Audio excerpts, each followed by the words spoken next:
নমস্কার বন্ধুরা, আপনারা সবাই কেমন আছেন? আশা করি ভালোই আছেন। তো আমার ব্যাংকিং সলিউশন এসবিআই চ্যানেলের পক্ষ থেকে আমি সবাইকে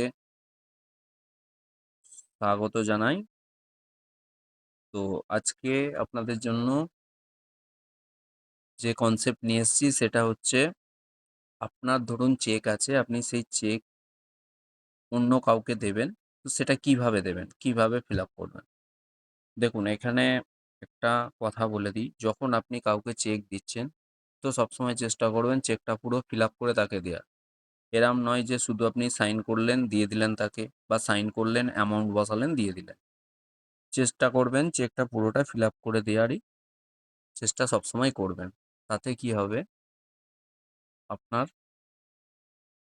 সিকিউরিটিটা বাড়বে। তো বন্ধুরা, আমার ভিডিও যদি ভালো লেগে থাকে বা চ্যানেলটা যদি আপনাদের ভালো লেগে থাকে, চ্যানেলটা অবশ্যই সাবস্ক্রাইব করে সঙ্গে থাকবেন। এবং আপনাদের যদি আরও কিছু জানার থাকে সেটা কমেন্টে জানাবেন, বা ভিডিও ভালো লাগলে সেটাও তার জন্য কমেন্ট করবেন, তাহলে আমি আরও উৎসাহিত হব ভিডিও বানানোর জন্য। আচ্ছা, ভিডিও ভালো লাগলে লাইক শেয়ার করবেন, আপনার বন্ধুদের মাঝখানেও শেয়ার করে দেবেন, যাতে তাদেরও যদি কোনো কিছু অজানা থাকে সেগুলো তারাও যেন জেনে নিতে পারে। তো চলুন বন্ধুরা, সরাসরি ভিডিও চলে যাওয়া যাক। তো এখানে আমি একটা চেক স্যাম্পল নিয়ে নিয়েছি। ধরুন আপনি আপনার চেক থেকে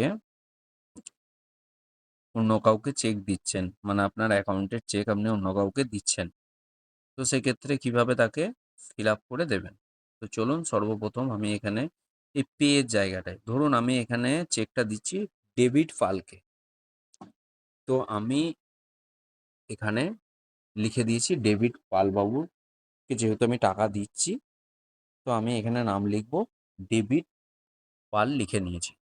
এই নামটা কিন্তু সবসময় দেবেন ডেভিড বাবুর অ্যাকাউন্টে যে নাম আছে সেই স্পেলিংটাই দেবেন, কারণ স্পেলিং মিসম্যাচ হলে সেক্ষেত্রে চেকটা ক্যাশ হওয়া মুশকিল আছে।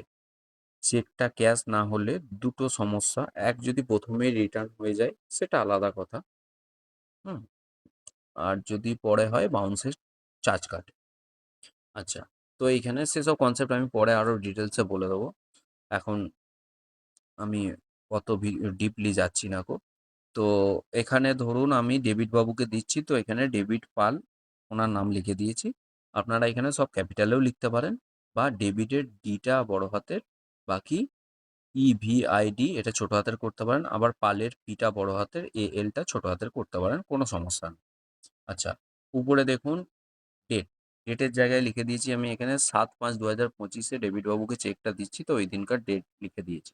তো ডেট নিয়ে একটা কনসেপ্ট আছে, সেই কনসেপ্টটা আমি আগের ভিডিওয় বলেছি অলরেডি, আপনি দেখে নিতে পারেন, বা আমি এখানে ছোট্ট করে আলোচনা করে দিচ্ছি এর আগে। ডেট হচ্ছে এখানে ধরুন 7/5/2025, মানে আপনি ডেভিড বাবুকে যে ডেটে চেকটা দিচ্ছেন আপনি সেই ডেটটা এখানে লিখবেন। 7/5/2025 ডেটটা আমি এখানে লিখে দিয়েছি।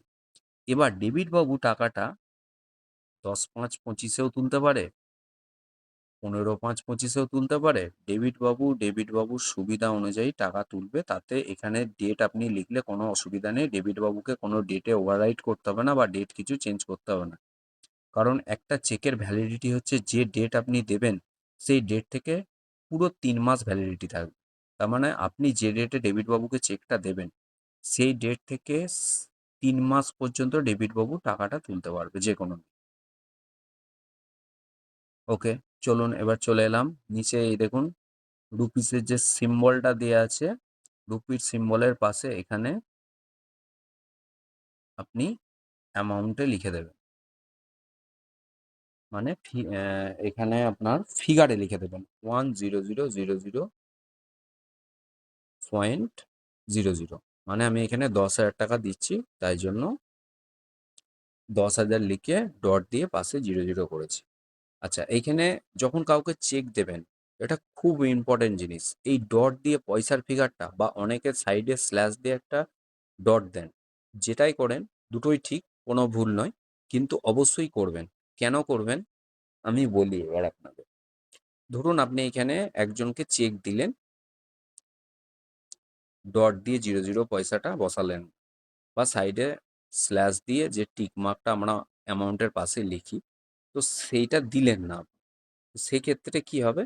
সেক্ষেত্রে হবে কি, দেখা গেল আপনি যাকে চেক দিলেন, হতে পারে এরম কাউকে দিলেন যিনি হয়তো আপনার সাথে প্রতারণা করল। প্রতারণা করলো, কেমন প্রতারণা? ধরুন আপনি এখানে ১০,০০০ চেক দিয়েছেন, পাশে পয়েন্ট দিয়ে ০০ পয়সা লেখেননি বা স্ল্যাশ দেন। তাহলে উনি এর পাশে আরো একটা 0 বসিয়ে দিল। তাহলে আপনি দিয়েছেন তাকে চেক ১০,০০০ কিন্তু পাশে একটা 0 বসিয়ে দিল মানে আপনার হয়ে গেল অ্যামাউন্ট কত? ১,০০,০০০ টাকা। তাহলে আপনার অ্যাকাউন্ট থেকে ওই যেহেতু আপনার চেকে সাইন করা আছে, তো আপনার ব্যাংকে যখন দেবে, ব্যাংক আপনার সাইন দেখে ওনাকে ১,০০,০০০ টাকা পেমেন্ট করেই দেবে। তাহলে এটা খুব, খুব ইম্পর্টেন্ট জিনিস। খুবই সতর্কভাবে এই কাজটা, মানে এই ফিল আপটা করবেন এবং অবশ্যই, অবশ্যই আপনাদের কাছে জোড়হাত করে রিকোয়েস্ট, অবশ্যই এটা বসাবেন। তাতে আপনার সুরক্ষা, আপনার সুবিধা, আপনি বাঁচবেন। চলুন পাশে চলে যাই। এখানে ওয়ার্ডে লিখে দেবেন। ওয়ার্ডে 10,000 অনলি লিখে দেবেন। যদিও এখানে ওয়ার্ডে লেখা থাকে, ঠিক আছে? যদিও আপনার এখানে ওয়ার্ডে লেখা আছে, তবুও প্রতারণার ক্ষেত্রে যারা প্রতারক, তারা অনেকভাবে অনেক কিছু এডিট করে বা অনেক কিছু করতে পারে। তাই জন্য আপনার সতর্কতাটা আপনি সবসময় অবলম্বন করবেন। আচ্ছা, এই অ্যামাউন্টটা এখানে দেখুন ওয়ার্ডে লিখে দিয়েছি 10,000 অনলি। ঠিক আছে? যেহেতু এখানে ১০,০০০ টাকা দেয়া হচ্ছে ডেভিড বাবুকে, তো এখানে 10,000 অনলি লেখা আছে। এটা আপনারা যে টাকা দেবেন সেই টাকাটা ওয়ার্ডে লিখে দেবেন।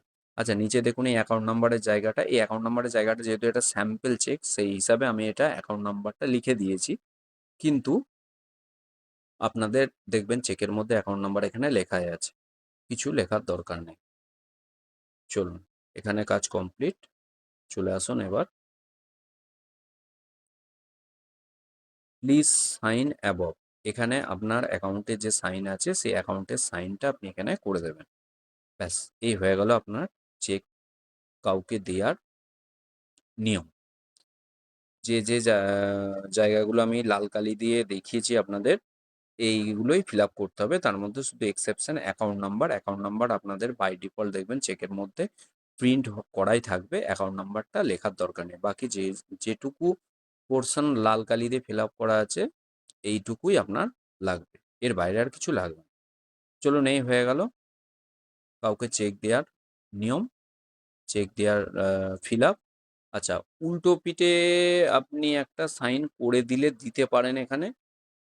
যদিও অ্যাকাউন্টে যদি নেয় উনি, অ্যাকাউন্টে নেওয়ার ক্ষেত্রে অ্যাকাউন্টে নিলে এই সাইনটা লাগে না, কিন্তু সে যদি ক্যাশ তোলে তাহলে উল্টো পিঠে এখানে একটা সাইন করে দেবেন। এই টিকের নিচে যে টিকটা আছে, টিকটার নিচে একটা সাইন করবেন। একটাই করবেন। নিজের ক্ষেত্রে তুললে দুটো হয়, অন্য কাউকে দিলে একটাই, একটাই সাইন করবেন এখানে।